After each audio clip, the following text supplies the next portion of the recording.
സിംഹവും എലിയും. ഒരു എലി തീറ്റ തേടി നടക്കുകയായിരുന്നു. എങ്ങനെയോ കാലിടറി അത് ഒരു സിംഹത്തിന്റെ പുറത്തു വീണു. സിംഹം ചാടി വീണ് അതിനെ പിടിച്ചു. ഉറങ്ങുന്ന എന്നെ എന്തിനാണ് ശല്യപ്പെടുത്തിയത്? നിന്നെ ഞാൻ, സിംഹം അലറി.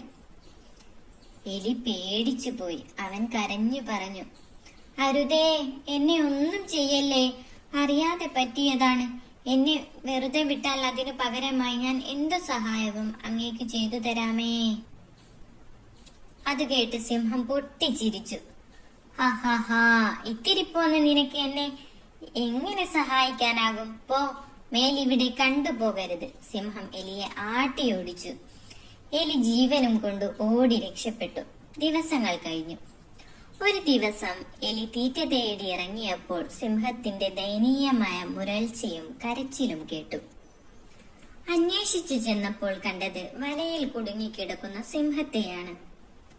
അങ്ങ് പേടിക്കണ്ട, ഞാൻ സഹായിക്കാം, എലി സിംഹത്തെ ആശ്വസിപ്പിച്ചു. പെട്ടെന്ന് വല കടിച്ചു മുറിച്ചു സിംഹത്തെ പുറത്തിറക്കി.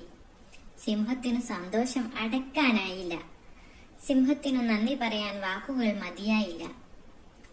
ആരെയും ചെറുതായി കാണരുതെന്ന് നീ എന്നെ പഠിപ്പിച്ചു, സിംഹം പറഞ്ഞു.